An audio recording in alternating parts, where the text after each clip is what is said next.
नमस्कार दोस्तों। तो देखो निफ्टी जो है 1 वीक का कैंडल में आप लोगों को यहाँ पे दिखा रहा हूँ। मार्केट एनालिसिस मंगलवार का कर रहे हैं क्योंकि सोमवार छुट्टी है। 1 वीक का कैंडल में जो था वोट का रिजल्ट का वीक, ठीक है।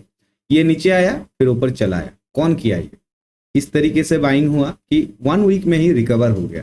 तो मार्केट नीचे आया तो था लेकिन लोगों ने जो है बाई किया और ये सब रिटेलर ने किया है। ऑपरेटर या फिर इंस्टीट्यूशंस वाले का उतना यहाँ पे योगदान नहीं है। योगदान है तो रिटेलर्स का है जो मार्केट को उठाया। और ये निर्मला सीतारमन जी का या फिर फाइनेंस में रहने वाले लोगों का कहना है कि रिटेलर जो है वो धीरे धीरे सियाना बन रहा है, धीरे धीरे नॉलेजेबल बन रहा है। पहले अंधाधुंध ट्रेड करने वाला लोग बहुत था लेकिन अब मार्केट में जो ट्रेडर्स है वो रेस्पॉन्सिबल है, कैलकुलेटेड रिस्क लेता है और वो लोग ट्रेडिंग को जुआ नहीं समझता, सट्टा नहीं समझता। उन लोगों को पता है कि फंडामेंटल और टेक्निकल एनालिसिस सीखना बहुत जरूरी है। उसके बुनियाद पे ही आप एक सक्सेसफुल ट्रेडर बन सकते हो। तो क्या सक्सेसफुल ट्रेडर बनने के लिए सिर्फ ऑप्शन ट्रेडिंग करना पड़ेगा? ऑप्शन ट्रेडिंग करके पैसा गंवाने के अलावा क्या और कोई रास्ता नहीं है स्टॉक मार्केट में? तो देखो स्टॉक मार्केट में कमाने का बहुत सारा रास्ता है। आप ईटीएफ ले सकते हो, निफ्टी 20 बैंक 20 में इन्वेस्ट कर सकते हो, म्यूचुअल फंड में इन्वेस्ट कर सकते हो इंडेक्स फंड को चूज करके। इसके अलावा आप फ्यूचर में ट्रेड कर सकते हो। जो बोलना नहीं चाहिए वो ये है कि आप क्रिप्टो में ट्रेड कर सकते हो, सेलिंग कर सकते हो, फॉरेक्स में आप कर सकते हो ट्रेडिंग। ट्रेडिंग करने का बहुत ऑप्शन है, इन्वेस्टमेंट का ऑप्शन भी बहुत सारा है लेकिन लोगों को सिर्फ ऑप्शन दिखता है। क्यों? क्योंकि सोशल नेटवर्क पे यूट्यूब और फेसबुक और इंस्टाग्राम में सिर्फ दिखाया जाता है कि ऑप्शन ट्रेडिंग करो और करोड़पति बनो। इतना आसान होता तो दुनिया में हर कोई ट्रेडर होता और आज गरीबी में कोई नहीं रहता। एक भिखारी के पास भी कम पैसा नहीं होता है। अगर आप देखोगे ठीक तरीके से तो एक भिखारी दिन का अच्छा खासा इनकम कर लेता है और उसके पास सिर्फ कैश होता है, कोई बैंक अकाउंट नहीं होता और कैश के हिसाब से उसके पास 2-3 लाख 4 लाख होता है। मुंबई में कुछ महीनों पहले एक भिखारी का पता चला था जिसका रेल स्टेशन के पास छावनी में घर था और उसका घर से 4 करोड़ का नोट निकला है जो सिर्फ 100 रुपया, 50 रुपया, 20 रुपया, 10 रुपया चिल्लर मिला के सिर्फ 4 करोड़ रुपया, ओनली 4 करोड़। तो पैसा तो सबके पास है, तो ट्रेडर हर कोई क्यों नहीं बनता? क्योंकि ट्रेडर एक इंसान का जिंदगी में जिस तरीके से वो जीता है उसका आईना है ट्रेडिंग। अगर आप चंचल है तो ट्रेडिंग में आप बार बार एंट्री करोगे, अगर आप शांत है तो आप इंतजार करोगे। और money is made by sitting not by trading, ये चीज याद रखना है। ज्यादा ज्ञान ना देते हुए चलिए वीडियो को जल्दी से शुरू करते हैं। अगर आपको ट्रेडिंग करना है तो आप स्टॉक के साथ अकाउंट को लिए जिसका डिटेल्स आपको मिल जाएगा डिस्क्रिप्शन में। उसके बाद मुझे नाम, फोन नंबर और मेल आईडी भेजिए इंस्टाग्राम में, मैं आपको टेलीग्राम में ऐड करूंगा जो बिल्कुल फ्री होगा। निफ्टी 50 में 1 वीक का कैंडल बना था ये। आज मार्केट में 1 वीक फिर से खत्म हुआ और ये कैंडल प्रीवियस कैंडल को ब्रेक करके बॉडी क्लोज किया 23,490 पे, 500 को टच नहीं किया।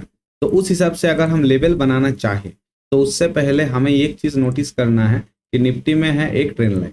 इस ट्रेंड लाइन के अकॉर्डिंग निफ्टी जब भी 50 EMA के नीचे आ रहा है निफ्टी में बाइंग हो रहा है और मार्केट ऊपर की तरफ जा रहा है। ऑल टाइम हाई लगाया 23,490, बस 10 पॉइंट के लिए छूट गया। तो क्या किसी के पास पैसा नहीं था कि ये 10 पॉइंट को कवर कर दे? भाई मार्केट अगर इतना आसानी से पैसा देगा तो फिर जो है ट्रेडर ऑप्शन बायर्स में ही अगर अच्छा खासा प्रॉफिट होने लगेगा तो सेलिंग तो कोई करेगा ही नहीं ना। इतना आसान नहीं है। आपको बाइंग के लिए हमेशा डीप ढूंढना है, buy on dip sell on dip. Buying आप रेजिस्टेंस पे नहीं कर सकते, बाइंग के लिए चाहिए आपको सपोर्ट। और अगर आप पुट में ट्रेड कर रहे हो तो सपोज फॉर एग्जांपल अगर मैं बात करूं 23,500 का पुट, तो यहाँ पे भी आपको उसी तरीके का जो है सपोर्ट यहाँ पे बनाना पड़ेगा। जैसे कि मार्केट ऊपर जा रहा था जब इस जगह पे देखो तब यहाँ पे भी सपोर्ट था, उस हिसाब से आपको ट्रेड करना पड़ेगा, ना कि किसी भी जगह पे ब्रेकआउट कर दिया और आप ट्रेड कर दिए। इस तरीके से नहीं होता है। ब्रेकआउट में ट्रेड करने का भी एक सिस्टम होता है, ब्रेकआउट ट्रेडिंग का एक बुक्स है, उसको आपको पढ़ना पड़ेगा। अगर आप नहीं पढ़ना चाहते तो उसका सिमिलरिटी ये है, बस थोड़ा सा मैं आपको बता देता हूँ। ऐसा है कि जब भी मार्केट में बहुत ज्यादा ओआई किसी लेवल पे रहता है और मार्केट उस ओआई के आसपास बहुत ज्यादा टाइम ट्रैवल करने के बाद उसको ब्रेक करता है तो वहां पे एक अच्छा स्विंग आता है और इसी वजह से उस जगह पे इस तरीके का कैंडल बनने दिखाई देता है। लेकिन पिछले इस हफ्ते में मार्केट में क्या हुआ, जब भी नीचे गया मार्केट ऊपर आया, जब भी नीचे गया मार्केट ऊपर आया। मतलब बायर स्ट्रांग है, सेलर के पास उतना ताकत नहीं है, नहीं तो मार्केट गिरता, क्योंकि निफ्टी ऑल टाइम हाई पे इतना दिन से खड़ा हुआ है। ठीक है, तो हमें करना क्या है मंगलवार? तो सबसे पहले अप ट्रेंड का अगर प्लान करना है, अपसाइड का अगर प्लान करना है तो 23,500 को क्रॉस करने का इंतजार करो। और अगर डाउन साइड का बात हो रहा है तो फिर इस ट्रेंड लाइन को जब तक ब्रेक नहीं करेगा तब तक डाउन साइड में नहीं जा सकते। और इस ट्रेंड लाइन का जो सपोर्ट है हमारे पास वो है 23,340 का। ओआई का अगर मैं बात करूं तो 500 में अच्छा खासा कॉल राइटर है और ये 400 में अच्छा खासा पुट राइटर है। तो अगर मार्केट यहाँ पे टाइम पास करते करते 400 को ब्रेक करेगा तो इस लो को भी ब्रेक करने का एक पोजीशन बन सकता है। निफ्टी का प्लान बहुत ही सिंपल है, ज्यादा कुछ ना बताते हुए चलते हैं बैंक निफ्टी में। बैंक निफ्टी का अगर मैं बात करूं तो 1 वीक का कैंडल में बैंक निफ्टी ने ब्रेक नहीं किया जैसे कि निफ्टी ने किया था, और 15 मिनट के हिसाब से निफ्टी 7 जून से उसी जोन में है। तो बैंक निफ्टी में मैं बार बार बोल रहा था कुछ दिनों से कि अवॉइड करो। बैंक निफ्टी जब तक इस जोन को क्रॉस नहीं करता, ब्रेकआउट या ब्रेकडाउन नहीं देता, तब तक हम बैंक निफ्टी में नहीं जाएंगे। बैंक निफ्टी डिमांड जोन बना रहा है जो बहुत ही अच्छी बात है, क्योंकि डिमांड जोन के बाद आएगा सप्लाई, और सप्लाई जब आएगा तब मिलेगा पैसा बायर को, क्योंकि बायर को ऑप्शन में ट्रेड करने के लिए देखना पड़ता है थीटा, डेल्टा, गामा, प्रीमियम क्या चल रहा है, आईवी क्या है, इंडिया विक्स कहाँ पे है, ओआई डेटा क्या कह रहा है। लेकिन सेलर को ट्रेड करने के लिए चाहिए सिर्फ ओआई, और क्या चाहिए उसको? आईवी इतना कम है मार्केट साइडवेज जाएगा, आईवी ज्यादा होने से भी दिक्कत है, कम होने से भी दिक्कत है, लेकिन सेलर का तो मजे ही मजे है। आप सेलिंग तो कर नहीं सकते क्योंकि एक लॉट में 1 लाख रुपया देने का ताकत आपका नहीं है, तो इसके लिए हर दिन ट्रेड आप नहीं कर सकते। आपको अगर ट्रेड करना है आपको अपना सेटअप का इंतजार करना पड़ेगा और उसके बाद ही जो है आपको ट्रेड करना पड़ेगा। दूसरी बात, अगर मैं कंपोनेंट का बात करूं तो रिलायंस इंडस्ट्री का जो कंपोनेंट है 15 मिनट में तो देखो पूरा का पूरा साइडवेज।